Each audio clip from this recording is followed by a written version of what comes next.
Friends, we are back, and we've got a COMC top 5 what's been selling on COMC.com over the last week. Stick around.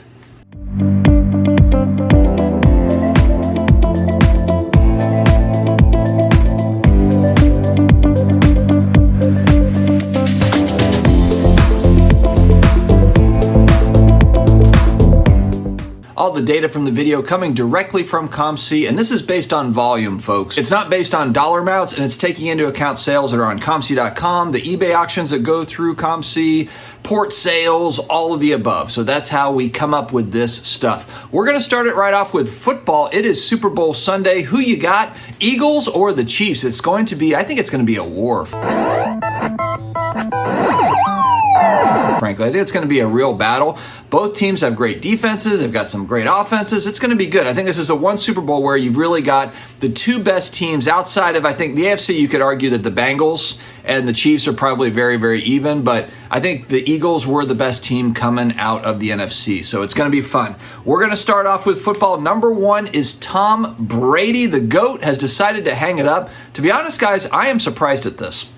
I thought this guy was going to play for another year or two. I thought he was going to build on his records. I just didn't see a reason for him to go ahead and retire now. There's probably a lot of behind-the-scenes family stuff. I know that I think his oldest son plays high school football or is going into high school football. There's a lot going on. I did see that he is going to broadcast starting in 2024. So that 10-year, $5 billion contract with Fox, I think it was with, he's going to start doing that next year. And that'll be interesting to see, can Tom Brady transfer over to broadcasting? My boy Drew Brees had a tough time doing that, and I hear a lot of people saying, oh, Tom Brady's boring, this and that. Will we see another side of Tom Brady, kind of on the analyst side? I think that'll be really fun.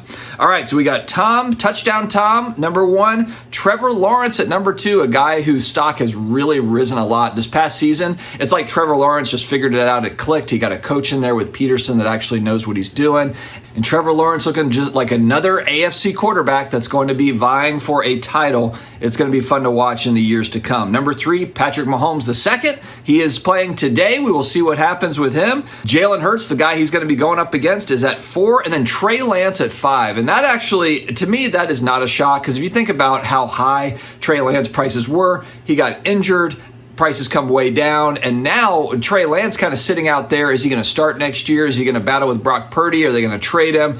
You have to think as a number 2 overall pick, and he's shown some signs. I know he hasn't won anything. He hasn't done a whole lot yet, but he's an interesting prospect. So for prospecting purposes, depending on price points for Trey Lance, I'm not really that surprised that his stuff has been moving around, transacting.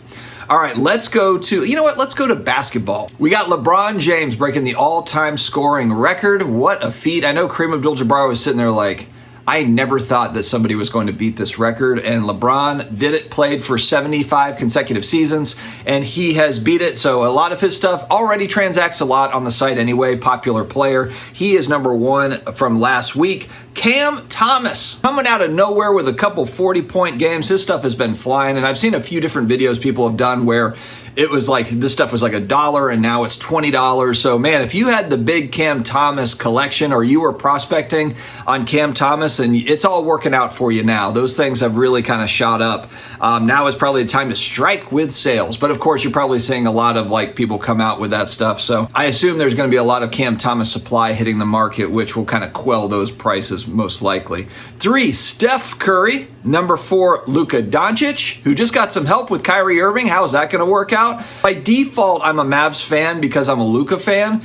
I do not like the move of Kyrie Irving unless somehow this guy just gets his head out of his beep and decides to play ball consistently and just puts all the off-court stuff aside and just says, hey, you know what? I'm going to go out here and just kill it for my team. I really hope that that's the case. The Mavs took a giant risk, but I almost kind of wonder too, it's like there's always going to be those voices that are saying like, Luka doesn't have any help. Luka's not getting any help. The Mavs suck. When is Mark Cuban going to get Luka some help? And the thing is, it's much easier said than done. It's easier said than done to just land a Kevin Durant or land some of these huge guys, these huge superstars. They don't change teams that often. And when they do, a lot of times they have a lot of say in what happens with it. I mean, it's very complex. So it's not as if they've got all these options to land top flight players. And so look, this is probably their best option. The only thing that they could really kind of pull the trigger on, and if it doesn't work out, at least they can say, hey, Luka, we tried to get you a superstar, because look, Kyrie Irving on the court is a star. He's just a head case. But we'll see. I really hope that works out. It would be a great redemption story for a Kyrie Irving that really needs a redemption story. If anyone needs a redemption story, it's Kyrie Irving.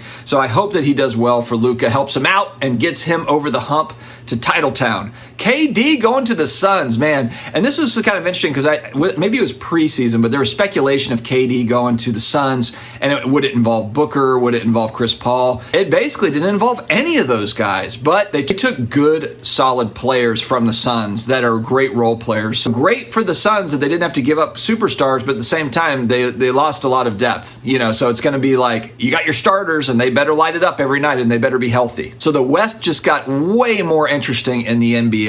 Let's shift over to hockey. Number 1, Connor McDavid last week. Alex Ovechkin, number 2. Jack Hughes. And this is what I feel like every week we're talking about, a different hockey player that I don't know. Hockey fans, who is Jack Hughes? I know someone, they're going to be like, oh my God, how do you not know who Jack Hughes is? Is he a rookie that had a big game, a couple of games, or is this a vet? Let me know. Sidney Crosby, number 4. I know that guy. And number 5, Cale Makar. He's been on this list before, so I do recognize the name there. And that rounds out hockey. Baseball, it's Ken Griffey Jr. number 1. Man, people love their Ken Griffey Jr. on COMC.com. He is always in the top 5 and many times number 1. Shohei Ohtani, number 2. Tim Salmon, gotcha. Mike Trout, another fish. Seems fishy? Shut up. No, stop. 4, Bobby Witt Jr., and 5, Ronald Acuna Jr. Marvel cards, and we've talked about it, the E-Pack, the Marvel Upper Deck E-Pack, and also E-Pack for hockey stuff. All Upper Deck products, AEW wrestling, that sort of stuff. COMC handles a lot of the back-end stuff for Upper Deck, so you're seeing a lot of that stuff hit COMC. Marvel cards are big on COMC.com. Number 1, Spider-Man. Number 2, Wolverine, 1 and 2 usually. Number 3, Gwen Stacy, interesting. Number 4, Emma Frost, and number 5, Venom, to round out the top 5s. Guys, thanks for joining me today. Enjoy your Super Bowl later on. We'll see who wins this thing. Will Patrick Mahomes get a second? Will Jalen Hurts shock the world and take his first title for the Eagles? Stay healthy, stay awesome, and I will talk to you again later.